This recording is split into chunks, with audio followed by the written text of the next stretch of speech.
아침을 여는 묵상의 자리에 올라오신 여러분을 주님의 이름으로 축복합니다. 오늘 본문 말씀을 보면 한 바리새인이 예수님을 식사의 자리에 초대합니다. 예수님은 바리새인의 초대에 응하시고 집에 들어가 앉으시죠. 유대인의 만찬에 초대받아 같은 식탁에 앉는다는 것은 사회적인 친밀감과 존중을 의미했습니다. 그들의 식사는 정결한 사람과 정결한 음식을 나누는 것이었기에 식사 이상의 의미를 가지고 있었죠.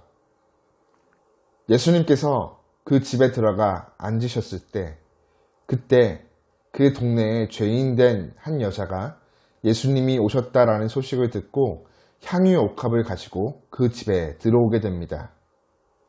죄를 지은 여자는 정결한 사람들과 정결한 음식을 나누는 바리새인의 만찬의 자리에 어울리지 않는 조합이었죠.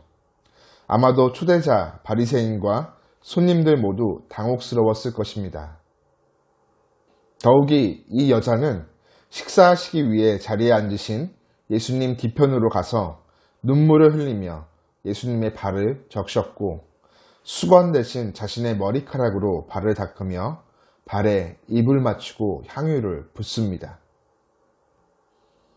예수님을 초대한 바리새인은 이 광경을 바라보며 예수님께서 선지자라면 이곳에 온 여자가 죄인인 것을 알았을 텐데 라고 생각합니다. 바리새인은 예수님께서 여자의 실체를 모르고 지금 섬김받고 있는 것은 예수가 선지자가 아니라는 사실을 입증한다라고 생각했을 것입니다. 이에 예수님은 바리새인 시몬의 마음을 아시고는 한 가지 비유로 말씀을 전하시죠. 어떤 사람이 A라는 사람에게 500데나리온을, B라는 사람에게는 50데나리온을 빌려주었습니다. 1데나리온은 당시 군인 혹은 노동자 하루의 임금이었죠. 두 채무자 모두 돈을 갚을 수 없는 형편이었기에 주인은 두 사람의 채무를 탕감하여 줍니다.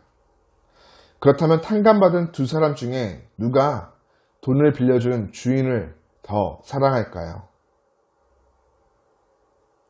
예수님의 질문 앞에 바리새인 시몬은 많이 탕감받은 자가 더 사랑할 것이다 라고 대답합니다. 이에 예수님은 시몬의 판단이 옳다라고 인정하여 주시죠.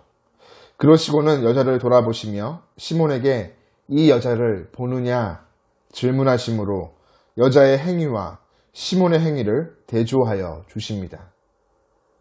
당시 문화의 정황상 유대인의 만찬에 초대받은 손님을 위해 주인은 씻을 대야와 포도주를 제공했는데 오늘 시몬은 예수님에게 발 씻을 물을 주지 않았습니다. 그러나 여자는 눈물로 예수님의 발을 적시고 머리카락으로 닦았죠. 시몬은 예수님에게 입맞추지 않았으나 여자는 예수님의 발에 입맞추기를 멈추지 않았습니다. 또한 시몬은 예수님의 머리에 감람유도 붓지 않았으나 여자는 향유를 예수님의 발에 부어드렸죠. 예수님이 말씀하시는 여자의 모습은 겸손과 헌신이었습니다. 많은 죄를 용서받은 은혜와 감사가 감당할 수 없이 크기 때문에 여자는 가장 소중한 것을 드리기까지 예수님께 사랑을 표현한 것입니다. 예수님은 바리새인 시몬에게 여자의 죄가 많기 때문에 큰 사랑을 보여준 것이라고 말씀하십니다. 그리고는 여자에게 내 죄사함을 받았다. 내 믿음이 너를 구원하였으니 평안히 가라 선언하며 축복하여 주시죠. 성도는 바리새인과 같이 자신의 명예를 유지하고 강화하기 위해 예수님을 존경과 예의로 대하는 사람이 아닙니다. 성도는 죄인된 여자와 같이 나의 많은 죄를 용서하여 주시고 새로운 신분을 부여하여 주신 예수님의 은혜에 최고의 것을 드려 사랑과 감사를 고백하는 사람이죠. 우리 안에 헤아릴 수 없이 크고 놀라운 예수님의 은혜가 있습니다. 크고 많은 죄에 빠져있던 우리를 용서하여 주신 예수님의 은혜에 최고의 것을 드려 사랑과 감사를 표현해야 하겠습니다. 나의 생명을 드리니 주 영광 위하여 사용하옵소서. 내 삶을 받아주소서라는 찬양의 고백과 같이 우리의 생명, 매일의 삶을 주님의 영광을 위해 사용함으로 사랑과 감사를 고백해야 하겠죠.